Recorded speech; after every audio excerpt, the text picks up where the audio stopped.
Hello friends, I am Mr. Ravindra Bhalerao and I welcome you to my channel that is English for Learners. Dear students, let's continue bridge course activities of year 2023-24. In today's video we shall discuss day 15's bridge course activities of standard 9 and the topic is paragraph writing.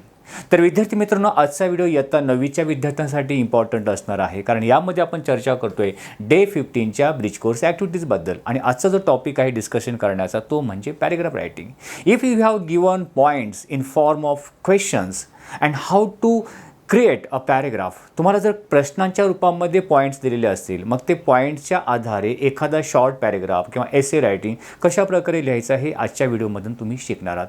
त्याच्यासाठी हा video तुम्ही start to एंडपर्यंत तुम्हाला बघावं लागणार आहे. चला तर व्हिडिओला आपण सुरुवात करूया. All right, paragraph writing learning outcome. आजच्या व्हिडिओमधून म्हणजे आजच्या टॉपिकमधून विद्यार्थी काय शिकणार आहेत तर ते हे rights a coherent and meaningful paragraph. विद्यार्थी कोहेरेंट म्हणजे सुसंगत आणि एक अर्थपूर्ण पॅरेग्राफ लिहायला शिकणार आहेत. ते कशा प्रकारे? थ्रू द प्रोसेस ऑफ म्हणजे पॅरेग्राफ लिहिण्या अगोदर काही प्रक्रिया किंवा काही स्टेप्स फॉलो करावे लागतील आणि ती प्रोसेस कोणकोणती तुम्ही शिकणार. ड्राफ्टिंग म्हणजे एक कच्चा मसुदा, एक कच्चा पॅरेग्राफ अगोदर म्हणजे पॉईंट्स तुम्ही लिहावे लागणार. देन रिवायझिंग, तुम्ही लिहिलेला कच्चा पॅरेग्राफ तो परत तुम्हाला रिवाईज करावा लागेल, परत रीरीड करावं लागेल. एडिटिंग, त्याच्यामध्ये नको असल्या भाग म्हणजे तो पॅरेग्राफ एडिटिंग करावा लागेल. अँड देन फायनलायझिंग, आणि मग फायनलाइज तो शेवट फायनल प्रोडक्ट तयार करून म्हणजे फायनल पॅरेग्राफ करून तुम्ही लिहू शकता. So you have to go through the process. या प्रोसेसमधून जाऊन तुम्ही पॅरेग्राफ लिहायला शिकणार. Next, attempts using different styles of writing. वेगवेगळ्या प्रकारचे जे रायटिंग आहे म्हणजे एक शॉर्ट पॅरेग्राफ असेल, एसे रायटिंग असेल, ते तुम्ही लिहायला प्रयत्न करणार. And different literary devices in creative writing म्हणजे क्रिएटिव्ह रायटिंगमध्ये रायटिंगचे वेगवेगळे जे प्रकार आहेत, एसे रायटिंग आहे, पॅरेग्राफ रायटिंग आहे, स्टोरी रायटिंग आहे, हे याच्यामधून तुम्ही शिकू शकता. आता आपण ॲक्च्युअल क्वेश्चन बघूया किंवा एक ॲक्टिव्हिटी बघूया. Learning activity. Teacher writes following questions on the board. तुम्हाला पॅरेग्राफ लिहिण्या अगोदर वर्गामध्ये टीचर बोर्डवरती क्वेश्चन्स देतील म्हणजे एक प्रकारचे ते पॉईंट्स असतील. And a student to answer them, आणि विद्यार्थ्यांना विचारतील की मी जे क्वेश्चन लिहिलेले आहेत त्या क्वेश्चनचे ॲन्सर तुम्ही द्यायचे आहेत. क्वेश्चन या प्रकारे आहे, do you like exercise daily or do yoga. तुम्हाला दररोज व्यायाम करायला किंवा योगा करायला आवडतो का, म्हणजे हा प्रश्न तुम्हाला बोर्डवरती दिलेला आहे. त्याचे तुम्ही इंग्लिशमध्ये ॲन्सर द्यायचं आणि जे सर्व प्रश्नांची उत्तर ॲन्सर म्हणून भेटतील आणि ते सर्व ॲन्सर्स एक पॅरेग्राफच्या रूपामध्ये लिहायचे. अशा प्रकारे म्हणजे ते क्वेश्चन जे दिलेले आहेत these are the points. Next question, why do we need exercise. आपल्याला व्यायामाची आवश्यकता का असते. Next, what are the disadvantages of missing exercise or yoga. जर आपण योगा किंवा एक्सरसाइज व्यायाम जर मिस केला म्हणजे केला नाही तर त्याचे नुकसान आपल्याला काय होऊ शकते. Next, do you believe in fitness. Physical फिटनेसमध्ये तुमचा विश्वास आहे का. Next, why one should be fit. एखाद्याने फिट का राहावं, तंदुरुस्त का राहावं.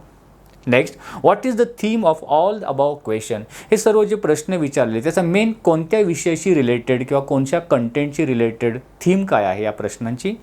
And give a suitable title. आणि हे सगळे क्वेश्चनचे आन्सर झाल्यानंतर त्याचा जो पॅरेग्राफ तयार करणार त्या पॅरेग्राफला एक सुटेबल योग्य असं तुम्हाला नाव द्यायचं आहे, टायटल द्यायचं आहे. Okay, write all the answers in one paragraph and add your own points. हे सर्व ॲन्सर्स एका पॅरेग्राफच्या रूपामध्ये लिहून तुम्ही त्याच्यामध्ये काही तुमचे स्वतःचं व्ह्यू किंवा पॉईंट्स ॲड करू शकता. ओके, इथे आपण त्याचे पॅरेग्राफच्या रूपामध्ये ॲड करून उत्तर तयार झालेलं आहे. We have given title here health or yoga exercise. Right, healthy mind resides in healthy body. एक अशी म्हण आहे की healthy mind resides in healthy body म्हणजे निरोगी माइंड किंवा मन हे हेल्दी किंवा निरोगी शरीरामध्येच असतं, वसलेलं असतं असं याचा अर्थ होतो. In this modern and advanced era. या आधुनिक युगामध्ये, एरा म्हणजे युगामध्ये, it is very essential to be fit physically and mentally. मानसिक दृष्टिकोनातून, मेंटली आणि शारीरिक दृष्टिकोनातून तुम्ही फिट असणं आजच्या काळामध्ये गरज आहे. Okay, the use of social media or electronic devices is a part and parcel of our daily life. आजच्या आपल्या डेली लाईफमध्ये इलेक्ट्रॉनिक डिव्हाइसेसचा आपण सोशल मीडियाचा जो यूज करतो, इलेक्ट्रॉनिक डिव्हाइसचा यूज करतो, हे आपला अविभाज्य घटक झालेला आहे आणि त्याच्यामुळे काय होतं आहे, number of advantages is less as compared to number of disadvantage. या मॉडर्न युगामध्ये जे सोशल मीडियाचा यूज करतो, इलेक्ट्रॉनिक डिव्हाइसचा यूज करतो, त्याच्यामुळे त्याच्या ॲडव्हान्टेजेसपेक्षा डिसॲडव्हान्टेजेस जास्त आपल्या फिजिकल बॉडीवरती होत आहेत, right, compare to the number of disadvantage. It is also important psychologically, आणि मानसिक दृष्टिकोनातून सुद्धा हे खूप आता महत्त्वाचं ठरत आहे. And advance lifestyle can cause ill health. ही जी ॲडव्हान्स लाईफस्टाईल आपण बोलतो ते एक कॉजेस होते, कारणीभूत ठरते तुमची इल हेल्थसाठी, म्हणजे आरोग्य खराब होण्यापाठीमागे. डेली एक्सरसाइजिंग और doing yoga keeps us healthy and fit. दररोज व्यायाम केल्यामुळे किंवा योगा केल्यामुळे तुम्ही कसे राहू शकता, हेल्दी आणि फिट राहू शकता. Today's investment of time exercise can give us a long term benefit.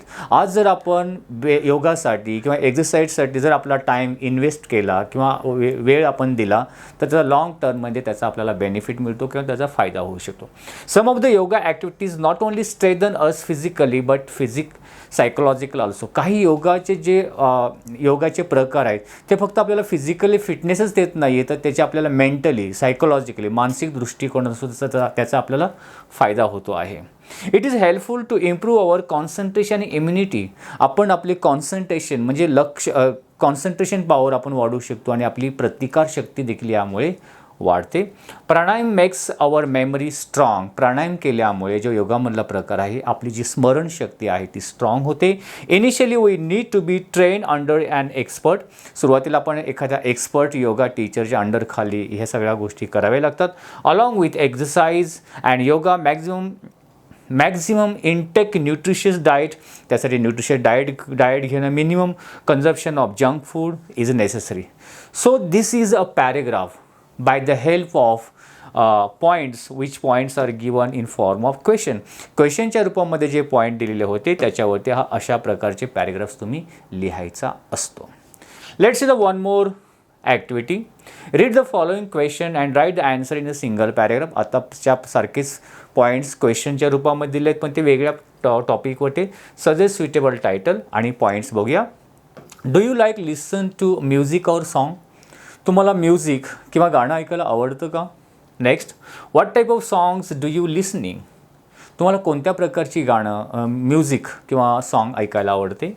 Who is your favourite singer. तुमचा आवडता सिंगर कोण आहे. Why do you listen a song. तुम्ही गाणी का ऐकता किंवा म्युझिक का ऐकता.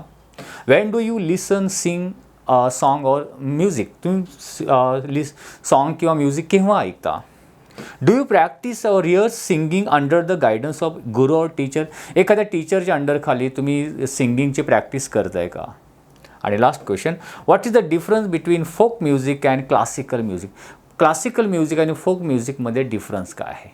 So these points are related to the music किंवा सिंगिंगच्या रिलेटेड हे पॉईंट्स आहेत. आता याच्यावरती आपल्याला पॅरेग्राफ तयार करायचा आहे, जो की ते मी तयार करून दिलेला आहे. We have written here the title musical tests and practices. Let's see the paragraph. Music is something I really enjoy. I like different types of songs such as pop song, rock, classical and jazz. It's hard to pick just one favorite singer because there are so many great one out there, unique styles. I listen to music when I want to relax, lifts my spirits or express emotions. I usually listen to the music during my free time. Okay, while traveling or while working on tasks. Although I sing along with the song for fun, I haven't had formal training from a teacher or guru. Folk music comes from the specific cultures and is passed down through generations, while classical music follows a more structured and standardized approach with composition from famous composers. So this is a short paragraph on the basis of the given points. Now let's see one more exercise or activity. Read the following questions and write answers in a single paragraph. आता सांगितल्याप्रमाणे आणखीन काय points दिलेले आहेत त्याच्यावरती paragraph बनवायचा आहे. आणि पॉईंट्स काय आहेत बघा. Do you like animals. तुम्हाला ॲनिमल्स प्राणी आवडतात. Which animals do you like, wild और डोमेस्टिक. कोणते प्राणी तुम्हाला आवडतात. वाईल्ड ॲनिमल्स म्हणजे जंगली प्राणी आवडतात की पाळीव प्राणी, domestic animals. Where do you find different types of animals. वेगवेगळ्या प्रकारचे प्राणी तुम्हाला कुठे बघायला भेटतात. Does animal speaks. प्राणी बोलू शकतात. How do you understand that they are not feeling well. तुम्ही कसे समजून घेता की त्या प्राण्यांना बरं वाटत नाही, त्यांना काही आजार झालेला आहे याबद्दल. Who gives treatment or medicine to sick animals and birds. Birds किंवा ॲनिमल्सना ट्रीटमेंट उपचार कोण करतो, त्या डॉक्टरला काय म्हणतात. So these are the points. Now let's see the paragraph.